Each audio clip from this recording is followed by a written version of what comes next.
let's get started. We're going to start off by slicking back our hair, put a little bit of water in it, use a comb, get it nice and flat, and then we're going to be putting on a DIY bald cap. So I'm putting on a little bit of Maron liquid latex just around my forehead. I'm using a large piece of saran wrap, and I'm just going to wrap that around my head nice and tight, tying it up in the back and making sure all the edges are smooth. And I'm going to take some more liquid latex on my finger and just put it all around the edges. I'm also applying liquid latex to my eyebrows. I already have those glued down. I will link a tutorial for that in the description. And then I'm going to take a mixture of magic modeling clay, liquid latex, and cotton balls to start to form our shape of the clown. So starting with the eyebrows and then working it up onto the high cheekbones, going back and forth using my magic modeling clay to sculpt out the features, and cotton balls and liquid latex. When working with cotton balls and liquid latex, you have to use a lot of liquid latex to smooth down the cotton or it gets really messy to work with. Moving on to the chin, taking some liquid latex again and some air dry clay, and I'm gonna start to make the chin look more pronounced. I'm just going back and forth with magic modeling clay and liquid latex. This really is how you do the whole look.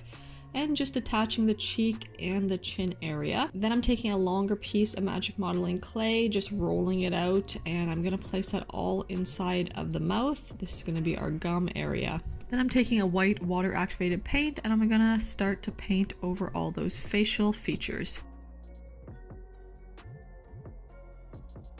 Next, I'm taking a foundation and I'm putting that all over the plastic wrap. This works pretty nicely. You can put basically anything over the plastic wrap and it works pretty well. Just make sure you powder it at the end. So it's coming along nicely so far. Next, I'm taking some pieces of cardboard that I cut into some squares and just painted brown. These are gonna start to be our leather straps. I also had some hard paper that I painted silver for the little clasp, and then taking some longer pieces of cardboard and using liquid latex and just placing them right across the back of my head. Next, I have an old wig. I would recommend that it's one that you don't really use and you don't mind cutting up, because we're going to start to cut off some pieces of the mesh. Use liquid latex on the back and then just stick these to the side of our head. Using some scissors, I'm just going to cut these a little bit shorter, have some mismatched edges just to make it look kind of wild and creepy. Next, I added some little circles to the leather straps just to make it look more realistic. Then I'm taking some black and adding it into the little wrinkles to make everything stand out.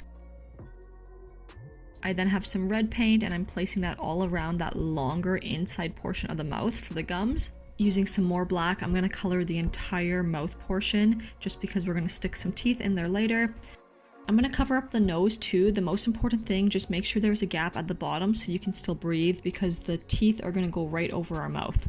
The teeth are going to be quite long on the upper compared to the lower row. I have about 8 teeth on the top and about 6 on the bottom. Then I'm going to take some black eyeshadow and just put it all over the teeth to make them look more grimy. I'm applying some eyeshadow, again more into the cracks just to liven everything up. Putting some black eyeshadow in the eye sockets as well. And then we're going to work on the nose. So outline the nose with some black so there's some shadowing there, and then I just took a ball of magic modeling clay that I painted red and we're going to stick that right in the middle. I'm also taking some of the red and I want to darken up the hair. It looks bloody. For the body, I'm just painting on some straps to match the head, and then I have some black. I'm using a stippling sponge and I'm just putting some color on my neck and chest and on the top of the head just to kind of match that grimy look all over. I added in some creepy contacts which always complete the look, and I'm just finishing up some final details, shading the neck, the chin, and just shading around the perimeter of the mask. And that is it. That is the final creepy sweet tooth clown look. I hope you guys enjoyed it. I think it looks so creepy and cool. It would be a great Halloween costume. Thanks so much for watching, and I'll see you in the next one. Bye.